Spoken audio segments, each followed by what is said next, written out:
Romanos capítulo 10, versículo 14 dice de esta manera: ¿cómo pues invocarán aquel en el cual no han creído? ¿Y cómo creerán en aquel de quien no han oído? ¿Y cómo oirán sin haber quien les predique? ¿Y cómo predicarán si no fuesen enviados? Como está escrito: cuán hermosos son los pies de los que anuncian la paz, de los que anuncian buenas nuevas. Cuando hablamos de la salvación, nos tenemos que remitir a aceptar que el tema central de la Biblia es la salvación de los hombres. La salvación connota una acción que a su vez tiene o contiene una parte importante que se llama efecto. Acción y efecto son sinónimos de rescate, y rescate tiene relación con la gloria de Dios y con la bienaventuranza eterna. ¿Qué quise decir con este parafraseo? Sencillamente de que necesitamos la salvación, que necesitamos esa acción de Dios, incluida la de nuestra, como también necesitamos que haya un efecto real de la salvación en nuestras vidas, para poder entender que estamos cubiertos por el poder de Dios y que estamos inmersos en la gloria de Dios. Porque Él dice que por cuanto todos pecaron están destituidos de la gloria de Dios, pero al ser salvos ya no. Como también la bienaventuranza eterna, que consiste en preservar en nuestra vida, en nuestra mente y corazón, que Cristo vuelve por su iglesia. Por lo tanto, por eso quiero yo hablar un poquito esta tarde sobre este tema. Propongamos la salvación a todos los pueblos. Al hablar de proponer la salvación a todos los pueblos, estoy hablando de un compromiso voluntario de la iglesia, vale decir, llevarlos a lo que Pablo dice: ¿cómo invocarán sin creer a Dios? Eso es lo que dice Romanos 14. Por eso el Señor envió a nuestro Señor Jesucristo como una propuesta. Lo envió a proponer el Evangelio, a proponer la salvación, identificándose con su nombre, con un nombre que posteriormente entendemos lo que Dios dice, que le dio un nombre sobre todo nombre. Importante lo que Jesús vino, ¿para qué? Para que nosotros podamos entender a quién vamos a invocar. Ahora, invocar quiere decir clamar, buscar a alguien que yo considere que me puede ayudar. Invocar implica que yo diga algo. El error de invocar, y que se vuelve bastante eclesiástico, es invocar otros santos. Hay personas en esta vida, en este mundo, que cuando se presenta la primera dificultad, bajan todos los santos del cielo. Invocan todos los santos y dejan a Jesús por último, o a veces primero, pero le asocian otro, en el nombre de Dios, y no están invocando a Dios. Por eso Pablo dice: ¿y cómo invocarán a aquel del que no han sabido?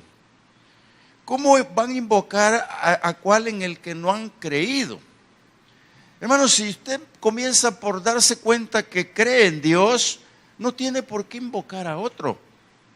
Por eso Pablo dice en su carta que él pide que se hagan rogativas, oraciones, que se hagan clamores por todos los hombres, que se haga por los que están en eminencia, por los que están arriba, los que están abajo, y que se haga todo eso porque eso es agradable a Dios, para que la gente sepa que solo hay un mediador entre Dios y los hombres, Jesucristo hombre. Entonces, cuando aprendemos a invocar, nos damos cuenta que la gente vive en un extravío, que los pueblos están totalmente irracionables, no razonan las cosas de Dios. Por eso en la identidad de nuestro Señor Jesucristo, entre las cosas que se identificó, dijo: yo soy el camino, yo soy la verdad, yo soy la vida. Son tres fundamentos principales de análisis. Por ejemplo, la gente siempre tiene un camino que buscar. Yo conozco el camino por inercia, definitivamente así es, a mi casa. En cualquier punto que esté de este mundo, yo sé cómo volver a mi casa. Usted conoce el punto de referencia para llegar a la iglesia, llega por inercia. Todos conocemos un camino. Nuestro gran problema es cuando estamos en la bifurcación de la vida, vale decir, que aplico este término. Una bifurcación es donde usted se encuentra con diversos caminos o con dos caminos que se le dividan de uno, usted ya no sabe si no hay una señal para dónde tomar. Y es aquí donde Dios actúa. Es aquí donde Dios dijo: yo soy el camino, y soy la verdad, y soy la vida. Los pueblos desconocen los caminos que conducen a Dios. Por eso el Señor dijo que el camino ancho lleva a la perdición, y de hecho el angosto va a la gloria de Dios. Pero los hombres amaron más el camino ancho. Por eso el Señor, cuando dice eso, está dándose se identifica con el pueblo. Yo soy el camino, yo soy la verdad. Ahora, qué importante, hermanos, saber la verdad. Porque si estoy en la bifurcación, cuando mi camino va derecho y de repente se me hace dos caminos, con solo que se me dividen dos, ya tengo problemas si no hay una señal. Entonces, ¿cuál es el verdadero? La gente no conoce los caminos todos, tampoco conoce la verdad. Y la verdad puede decir: no, me voy por el del lado derecho, me voy por el lado izquierdo. Está en su propia opinión, pero esa no es la verdad.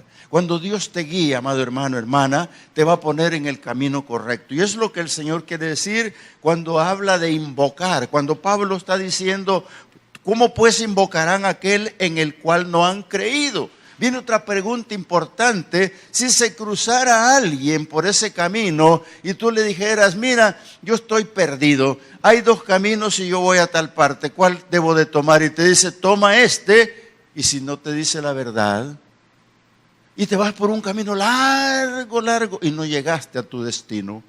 Por eso el Señor dice: yo soy el camino, yo soy la verdad y soy la vida. Cuando habla de la vida, hermanos, ¿cómo pues invocarán a aquel en el cual no han creído? Sencillo, muy sencillo, porque te pueden dar una mala información y el camino realmente no es para vida. Yo soy el camino, la verdad y la vida. Te pueden dar para la vida de la muerte eterna. Hoy en día, hermanos, han surgido iglesias y posiblemente pongan una iglesia al lado de tu casa.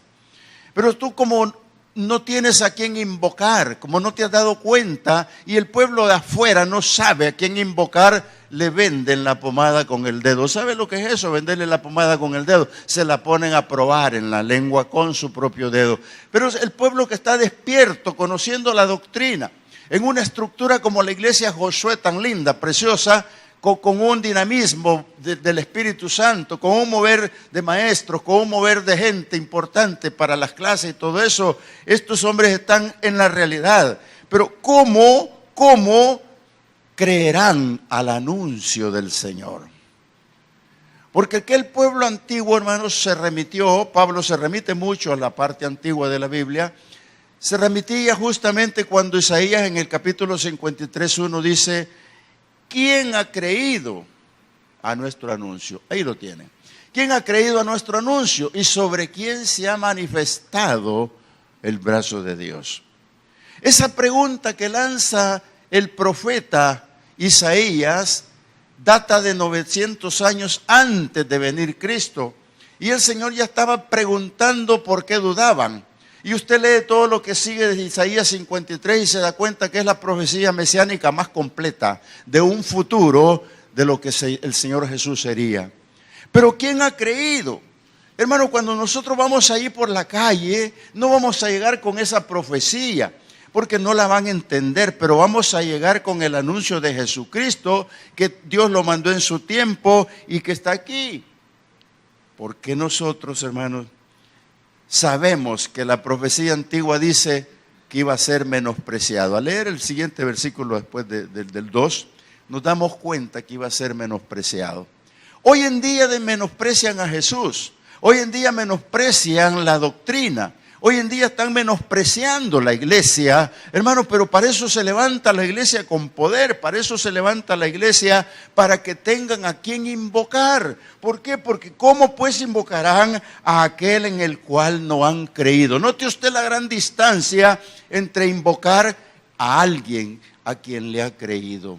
¿Sabe que el pueblo antiguo, vale decir ya con los apóstoles, Juan capítulo 12, versículo 16, si mal no me equivoco, estamos bien con esa cita, dice la palabra que el pueblo no creía. Por supuesto que Juan está citando la parábola de Isaías, donde dice el 12:36 de esta manera. Dice, entre tanto que tenéis la luz, creed en la luz para que seáis hijos de luz. Estas cosas habló Jesús y se fue. Y se ocultó de ellos. Pero a pesar de que había hecho tantas señales delante de ellos, no creían en él. Para que se cumpliese la palabra del profeta Isaías que dijo, Señor, ¿quién ha creído a nuestro anuncio? ¿Y a quién se ha revelado el brazo del Señor? Por esto no podían creer, porque también dijo Isaías, cegó los ojos de ellos y endureció su corazón, para que no vean con los ojos y entiendan con el corazón y se conviertan y yo los sane. La profecía dada a Isaías, ahí en el capítulo 6, versículo 10, habla de que el Señor iba a mandar, iba a poner la piedra en Sión. Pero ¿por qué menospreciaron este cumplimiento de la Escritura? Hermanos, sencillamente porque no les interesó, porque no les interesó ni las señales. Imagínense, hermanos, los milagros. El milagro de la mujer del flujo de sangre, ¿cómo lo podían comprobar? Solo la mujer podía comprobar ese milagro. Pero ¿cómo podían ellos ver un milagro y comprobarlo cuando eran físicos? Por ejemplo, el ciego de nacimiento, cuando el paralítico fue bajado en una cama, cuando el Señor multiplicó el vino, cuando multiplicó los panes. Todos esos eran milagros de evidencia y aún así la gente no creía. Hermanos, ¿por qué estamos pidiendo testimonios en las iglesias? ¿Por qué estamos nosotros iniciando una campaña evangelística con testimonio? Sencillamente porque ustedes por lo que vean van a creer, amados hermanos. Ustedes creen más mirando las señales. Pero este pueblo había endurecido el corazón, Dios. Había endurecido sus ojos, no podían ver. Cuando Isaías va al templo a llorar, se encuentra con lo sublime de Dios y Dios le cura su inmundicia, le quita la inmundicia. Manda carbones encendidos por un ángel para que quite la inmundicia y una vez que ha quitado la inmundicia propone diciendo, he aquí a quién enviaremos. Y Isaías de inmediato responde diciendo, heme aquí, envíame a mí, Señor. Y ahí es donde nace la profecía que le dice, te voy a mandar a un lugar duro. Te voy a mandar a un lugar difícil, te voy a mandar a Popa. Oiga, ahí tienen los ojos sellados, ahí tienen endurecido el corazón y yo los tengo así para que no crean y los tengo así para que no vean y los tengo así para no sanarlos. Pero cuando la palabra nace y llega, hermanos, comienzan a quitarse la venda, comienza a ablandar el corazón. Y esta es la iglesia que va a trabajar en el pueblo. Es la iglesia que va a llevar el testimonio, va a llevar la palabra para que el Señor los transforme. Lo que Juan está diciendo en este momento es la realidad. Y aquí está la profecía antigua dicha de otra manera. Cegó los ojos de ellos y endureció su corazón. ¿Para qué? ¿Cuál es el propósito? Para que no vean con los ojos y entiendan con el corazón. Por eso cuando tú recibes a Cristo, y lo dijo el testimonio hace un ratito, dice que con la boca confiesas para salvación, pero con el corazón para justicia. Entonces se complementa esta palabra y tú ya no estás creyendo en un pensamiento vago, ni estás creyendo en un pensamiento vano, estás creyendo verdaderamente con el corazón. Esa es la verdadera conversión de la iglesia, es la que te mantiene y te sostiene, es la que va a permitir que tú puedas hablar de Jesucristo, que puedas hablar de la doctrina de Dios, que puedas evangelizar y dar testimonio. Mira lo que dice Juan.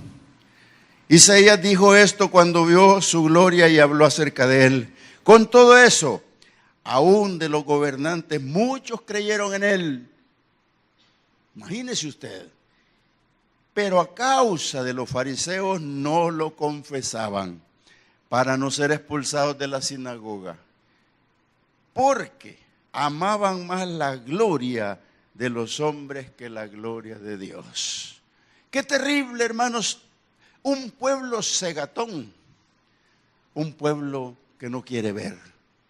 Hay gente que anda siguiendo a hombres, hay gente que anda persiguiendo santos, hay gente que todavía está invocando los 1000 santos que existirán. ¿Por qué? Porque aman más la gloria de los hombres. Hermano, nuestro Dios es celoso. Él habla de que Él es único, que es verdadero, al único que podemos invocar, al único que podemos doblar rodillas, al único que podemos llegar en el pronto auxilio al invocar. Hermano, aquí está nuestro Dios. Usted no tiene por qué amar gloria de hombres. Usted no tiene que andar detrás de un hombre, de un predicador, de un evangelista. No, no, no. Es Dios quien está con usted y es el único que puede darle el camino, la verdad y la vida. Jesús vino para que creyeran en Él. Dice Pablo, siempre en el versículo 14 de los Romanos, dice así: ¿cómo pues invocarán a aquel en el cual no han creído? ¿Y cómo creerán en aquel quien no han oído? El Señor, la identificación de Él fue para que creyeran. Por eso el Señor dijo: ¿cómo creerán a mi anuncio, en cual yo extendí mi brazo? Jesús hizo muchos milagros, hizo muchas sanidades, pero todo era para que vieran, para que vieran. Porque ver, hermanos, tiene gran importancia. Sé que lo que dije hace un ratito, la mujer del flujo de sangre, lo pudo comprobar un médico, sí, pero la gente no. Tal vez al ver su mejoría, pero en la iglesia nosotros debemos de darle importancia a los milagros y las sanidades. ¿Por qué? Si aquí hay una persona que pasa a dar testimonio de cómo Dios le sanó y usted no la conoce y nunca vio su enfermedad, va a creer menos que en aquel que conoce, oró por él o por ella y supo de su problema. Qué gran diferencia. Entonces, ¿qué diferencia se marca en que yo oiga el testimonio porque me lo cuentan fuera de la iglesia? ¿Y qué diferencia marca que aquí lo vea? Es más grande, ¿sí o no? Es más grande. Eso implica congregarse. Eso implica estar atento. Eso implica oír la palabra. Eso implica creer en aquel que usted ya conoce, a Dios. Entonces, cuando el Señor hace esto, nos acerca a la palabra. Y ahí mismo Romanos 10:8 dice: más que dice ser que esté la palabra en tu boca y en tu corazón. Y esta es la palabra de fe que predicamos. Lo que aquí hacemos, hermanos, es predicar fe. Lo que aquí hacemos nosotros es hablar de que nuestra fe nace y crece, pero además de que nace y crece, tenemos que conservarla, preservarla con nosotros, porque ahí está la palabra de Dios. Si tú no oyes palabra de Dios, no tienes fe. Si tú no oyes la palabra de Dios, estás como la hierbabuena de mi casa. Dije hace un rato que ya siempre las he mencionado. 2 días sin regarse ya no funciona. Ya no sirve, se está muriendo. Entonces, ¿qué pasa con nosotros? Si Dios hace los milagros y tienes la boca para hablar la palabra, entonces tienes que invocar al Señor, ¿sabe? Dice el versículo 13. Porque todo aquel que invocar el nombre del Señor será salvo. Fíjate que cuando dije yo invocar, es hacer un llamado a alguien. Normalmente en las playas en las playas ordenadas, por supuesto, ¿verdad? Que tienen todo, hay un salvavidas. Y siempre lo miro como salvavidas. No le digo yo campeón de natación, no, es salvavidas.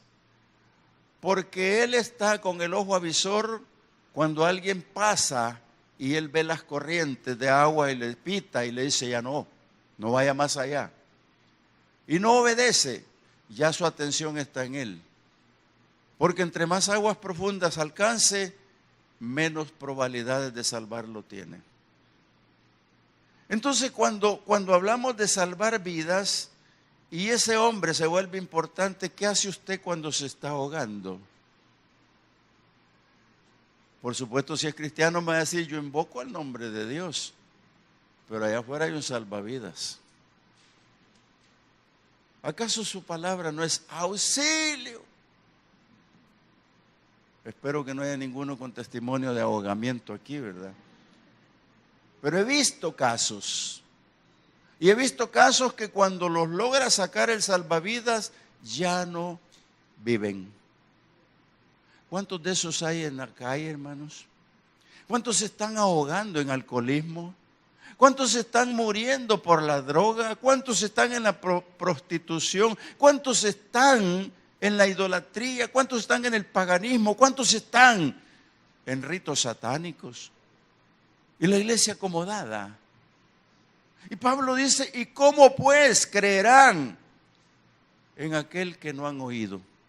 Entonces, hermanos, la iglesia se tiene que levantar porque el pueblo necesita buscar a Dios. Nosotros buscarlo para que nos encontremos con Él. Mira, te voy a leer lo que dice Isaías 28:16, como algo, un preámbulo de esta parábola. Dice así, Isaías 28:16 dice de esta manera. Nosotros a veces no le damos importancia a la profecía antigua, pero debemos de relacionarla.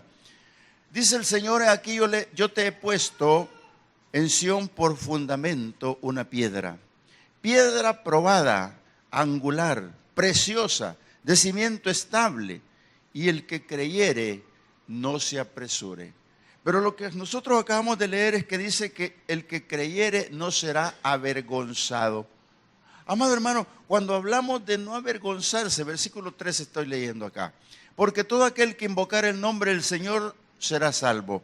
Entonces nosotros cuando leemos esta palabra, el 11, pues la Escritura dice todo aquel que en él creyere no será avergonzado. Yo no sé si usted ha pasado alguna vergüenza. Ya dejemos el salvavidas en paz. Uno pasa vergüenzas a veces, hermano, porque por ignorante, por orgulloso, por vanidoso. Una de las partes donde más sufro es en el seguro social. Yo sé que están en la televisión, pero hay un seguro social para todos, para mí también. Pero llego con mi papelito ignorante, yo el ignorante, el papel no, y yo ya sé a lo que voy. Tengo bien claro a lo que voy. Seguro quieren saber, ¿verdad? Pero después. El problema es que cuando llego me encuentro 3 filas y todas largas. Y me quedo pensando el orgullo, ¿verdad? Asociando esta fila y ya dice farmacia. No, esta no es mía.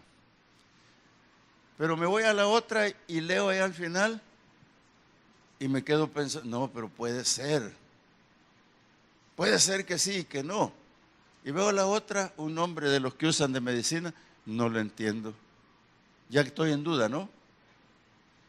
Pero no quiero pasar vergüenza. No quiero preguntar. Quiero ser el tipo que las sabe todas y quiero estar en la fila correcta.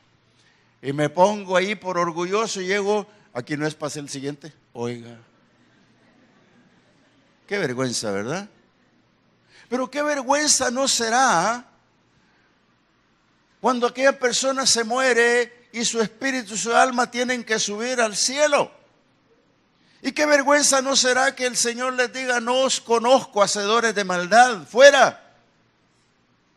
Entonces, hermanos, todo aquel que en Él cree no será avergonzado, porque el Señor dice: he aquí, yo estoy a la puerta y llamo. El que abra, el que oye y abre la puerta, entraré y cenaré con Él. Entonces, ese versículo evangelístico vale la pena tenerlo presente. ¿Por qué? Porque la iglesia victoriosa no va a ser avergonzada. La iglesia victoriosa es la que va a subir con el Señor. La iglesia victoriosa es la que ha creído. La iglesia victoriosa es la que está invocando el nombre de Jesús como el único mediador de los hombres.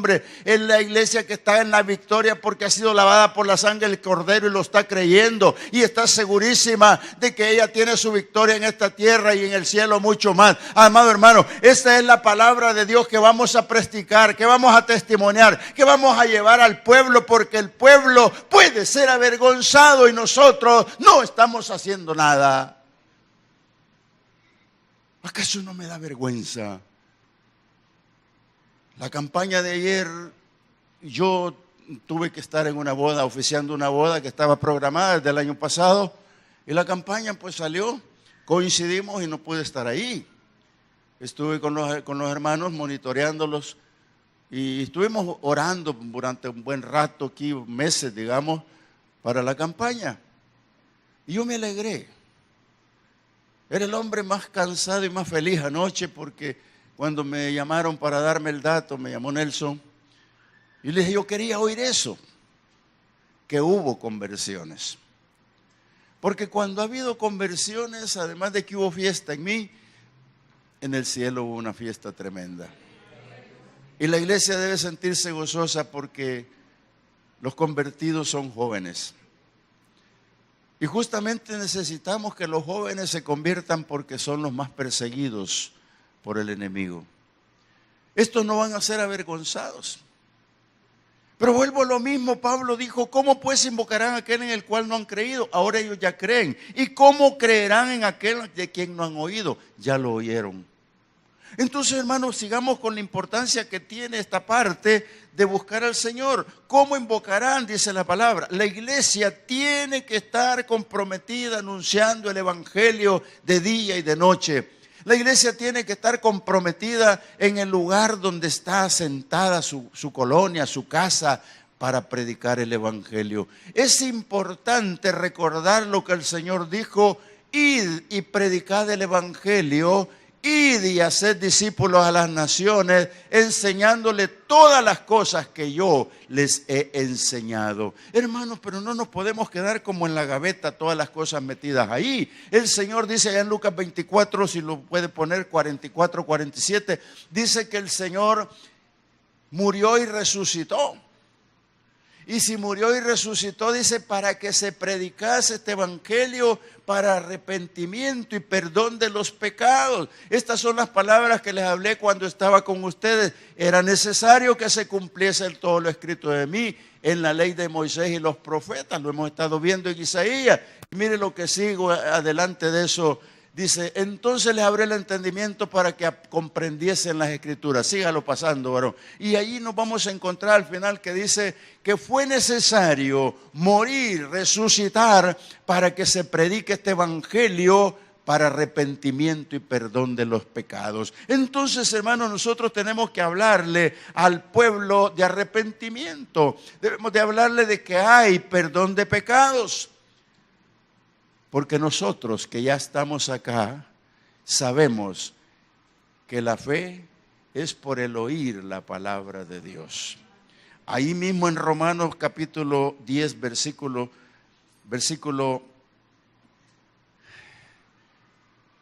17 dice así: así que la fe es por el oír y el oír por la palabra de Dios. Aquí hay una clave importante. Porque cuando nosotros ya tenemos a quien invocar porque hemos creído, porque nosotros ya nos congregamos y oímos la palabra de Dios y la creemos, ya tenemos dos pasos ganados importantes en nuestra vida para la fe. Porque la fe va a aparecer cuando aparece el problema. La fe va a dar resultado cuando creamos que hay quien tiene la solución. La fe va a tener el resultado positivo cuando usted se pare a proclamar en testimonio su victoria. La fe es la que agrada a Dios. y sin ella es imposible agradarlo. Y la fe es la seguridad que usted tiene a quien le ha creído. Entonces, hermanos, la fe nace y crece y permanece hasta el final. Yo esta palabra no la puedo omitir y siempre que hablo de la fe lo digo. ¿Por qué? Habemos personas, como Pablo incluido, que no recibían del Señor lo que pedía. Al contrario, Pablo decía que le había puesto a alguien que lo abofeteare. También hablaba de que tenía un aguijón en su carne y que le dolía. Y había pedido al Señor se lo quitara. Pero Pablo jamás perdía la fe y nunca dejó de predicar la fe. Al contrario, al final dijo, he peleado la buena batalla y he ganado la fe. Entonces, hermanos, cuando la iglesia empieza a entender la fe, es porque ya creyó que todo aquel que cree no será avergonzado, que todo aquel que invoca el nombre del Señor es salvo. Porque dice Pablo, ¿cómo sabrán si no han oído? Yo creo que todos ustedes ya oyeron. Yo creo que todos ustedes ya tienen la palabra. Mire lo que dice el Salmo 19:4. Es un salmo muy bonito, pero me gusta la parte profética que tiene. Si Isaías ya lo dijo, Pablo lo está diciendo, la iglesia lo sigue diciendo, Jesús lo dijo, y dice el Salmo 19:4, por toda la tierra salió su voz, y hasta el extremo del mundo sus palabras. Asocie este salmo con el Salmo 2, y se va a dar cuenta de que es la palabra de Dios recorriendo el mundo. La palabra dice que cuando se haya predicado este evangelio a todo el mundo, a todas las naciones, entonces vendrá el fin. Está claro que hay un fin, pero hay que predicar la palabra. La iglesia no se puede estacionar, no se debe estacionar, porque si Dios dijo, por toda la tierra salió su voz y hasta el extremo del mundo sus palabras, esa es la profecía mesiánica de Jesús cuando dice la palabra que en el principio era el verbo era Dios y el verbo era con Dios. Lo que está diciendo, les he enviado la palabra, lo que dice Hebreos bien clarito, que en su tiempo nos habló por los profetas y ahora por su Hijo y el Espíritu Santo. Amado hermano, es la palabra de Dios corriendo, por lo tanto nosotros no podemos quedarnos quietos y estar aquí creyendo que aquí está el evangelismo entero. No, tenemos que ir por las calles, predicar la palabra, ir en cualquier lugar donde no nos quieran y allí plantar la palabra, hermanos, como iglesia. ¿Por qué? Porque la palabra dice que Jesús vino para el mundo, no para Popa ni para otra ciudad Delgado. Vino para el mundo, incluido todos sus pueblos, las ciudades. Porque de tal manera amó Dios al mundo que dio a su Hijo único para que todo aquel que en Él crea no se pierda y tenga vida eterna. ¿Qué dice Pablo? ¿Cómo pues invocarán si no le han conocido? ¿Cómo pues sabrán si no han oído? Súper interesante ver esto, hermanos. ¿Por qué? Porque nosotros los predicadores estamos hablando constantemente de la palabra.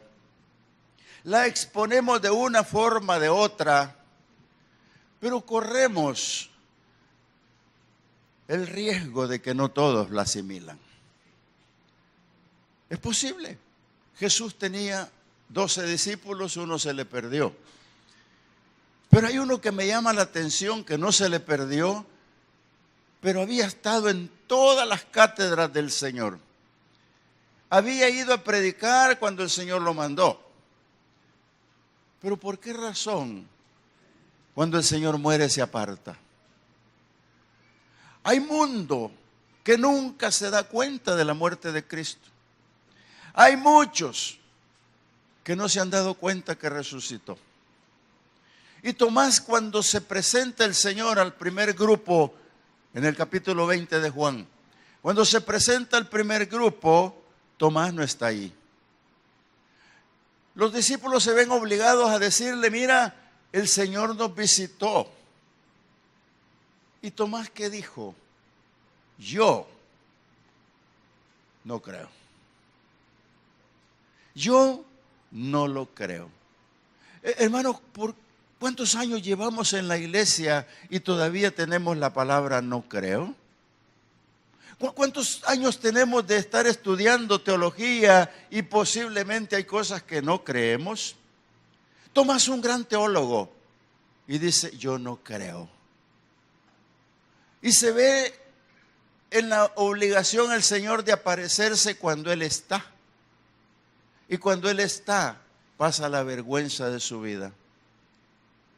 La vergüenza de su vida por no haber creído. Porque Él había dicho, yo, si no toco sus huellas de los clavos y no meto mi mano en su costado, no creeré. ¿Por qué dijo eso? Porque la teología de él era superficial, era material, era física aquí en la tierra. Que cualquiera puede haber dicho, Jesús ya murió, ya estuvo, no existe.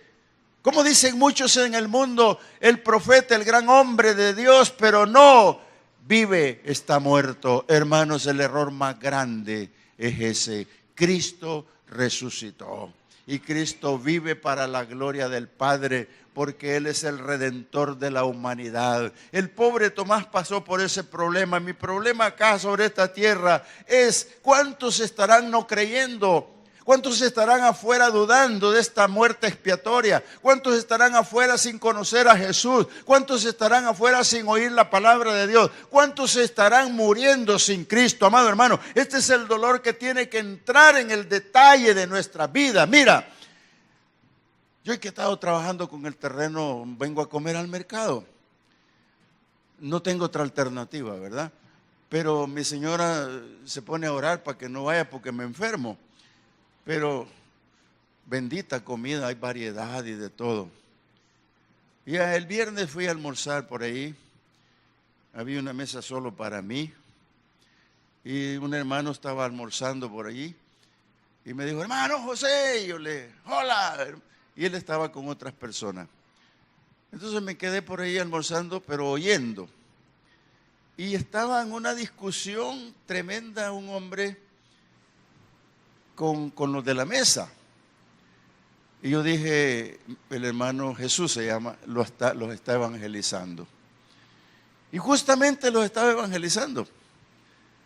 Pero el tipo que hablaba se la ganaba, era peor que yo porque hablaba 40 palabras por segundo. Y tenía un repertorio precioso de la escritura. Y decía, pero es que mira, no lo decía en esta forma, pero es que miren, les decía, si Jesús vino a esta tierra y muchos no creen, yo tampoco. Porque yo les decía, he estado en la iglesia por años en una y me voy. Porque yo voy a oír un predicador y no me gusta y bla, bla, bla. ¿Y saben qué? Soy caído. Pero hermanos, mire, dijo más de 22 citas bíblicas verdaderas que yo las conozco. Y está caído.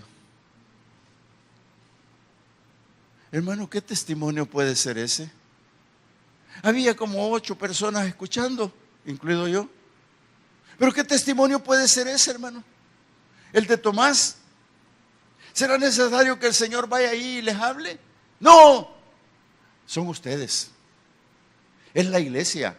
Y que tiene que empezar por su casa, así como el endemoniado en Gádara, que cuando se sintió liberado y se dio cuenta que estaba liberado, lo primero que hizo en su sano juicio es a sentar a oír la palabra de Dios, y estuvo con el Mesías ahí oyendo la palabra de Dios, y en ese momento despertó y le dijo, yo quiero servirte, voy contigo. No, ándate primero a los de tu casa y muéstrales la palabra, cuán grande maravilla ha hecho Dios contigo. Entonces son ustedes, hermanos, los que tienen que ir a contar las maravillas de Dios al parque, al mercado, a las calles, a donde sea, pero en la casa también. Entonces, ¿dónde nos paramos cuando dice Pablo, y cómo oirán si nadie les predica? Porque usted puede estar confundido y puede creer que solo parado en este púlpito o con un micrófono es que se predica. Usted está predicando desde el momento que le está hablando de Cristo a su casa. Usted está predicando desde el momento que está dando el testimonio. Usted está predicando con una alabanza. Usted está predicando al abrir su boca. Usted está dando testimonio de aquel que todo lo puede. Usted está hablando de Jesús de Nazaret. Entonces, ¿cómo oirán si nadie les predica? Jesús dejó instituido un ministerio. Pablo lo escribe de esta manera en Efesios 4, porque Pablo dice que él era perito arquitecto, y él dice que puso su base en la roca inconmovible de los siglos. Porque Pablo dice, siendo perito arquitecto, creyó en Jesucristo. Y dice Pablo a los Efesios en el capítulo 4, versículo 11. Y él mismo constituyó a unos apóstoles, a otros profetas y a otros evangelistas, a otros pastores y maestros, a fin de perfeccionar a los santos para la obra del ministerio, para la edificación del cuerpo de Cristo, hasta que todos lleguemos a la unidad de la fe y del conocimiento del Hijo de Dios, a un varón perfecto a la medida de la estatura de la plenitud de Cristo. ¿Acaso no está diciendo Pablo? ¿A quién pues invocarán si no lo conocen? ¿A quién oirán si no nadie les predica? Ese es el detalle. Y una iglesia bien estructurada como la de Josué prepara líderes. Tiene un CCDL costoso. Algunos dicen difícil, porque por ahí se me acercó una hermana y me dijo, 2 años y medio, hermano, no sé cómo pasé. Yo le digo, ya lo vamos a mejorar, le vamos a bajar a 2 años, 3 meses. No se asusten, vamos a bajarlo un poco más. Pero ese CCDL comienza con un buen discipulado. Ese CCDL lo lleva por un camino hasta progresar espiritualmente, a llegar hasta la doctrina. ¿Y cuál es el objetivo? Para perfeccionar a los santos. Muchos de ustedes acá son maestros de discipulado infantil, otros de juvenil, otros de niños, otros de adultos. Entonces hay trabajo. ¿Pero para qué? Porque queremos ser el horno que cocina el pan.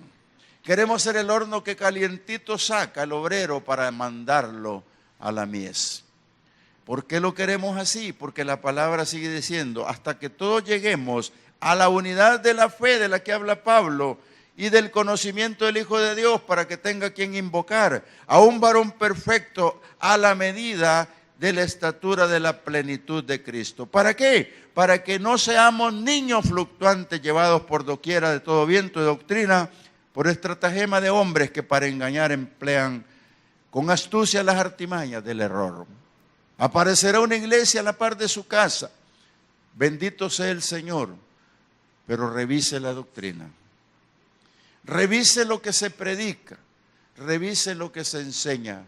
Porque el Señor dijo en su palabra que el discípulo no puede ser más grande ni más mayor que su maestro, pero si se perfecciona, puede ser como su maestro.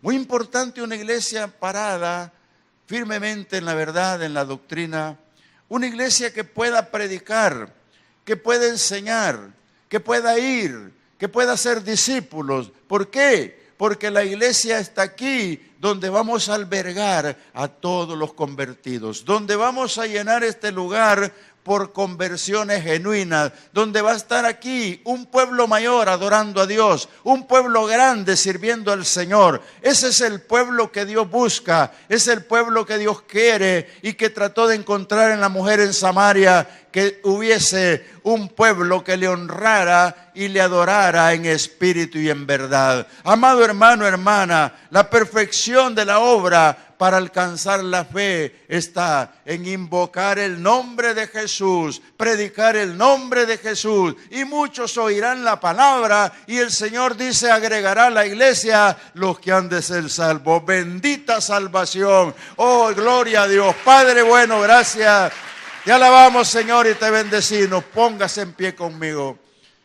Queremos decirte, Señor, que estamos agradecidos por la palabra. Esa linda palabra que Pablo dejó en Roma. ¿Cómo pues invocarán a aquel en el cual no han creído?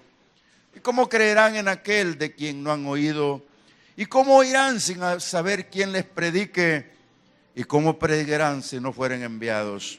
Pero dice el Señor, cuán hermosos son los pies de los que anuncian la paz, de los que anuncian buenas nuevas. Y esa es la iglesia. ¿Por qué lo digo? Porque los pueblos llegará el momento en que invocarán a un solo Dios verdadero. Porque llegará el momento en que los pueblos creerán a quien invocan, al único Dios. Y Dios en su tiempo recogerá la cosecha. Y la iglesia debe predicar la palabra. Cantemos. Aleluya, sí, Señor, gracias te damos. Predicar para salvación del pueblo, Señor. Aleluya, Señor, bendito tu nombre.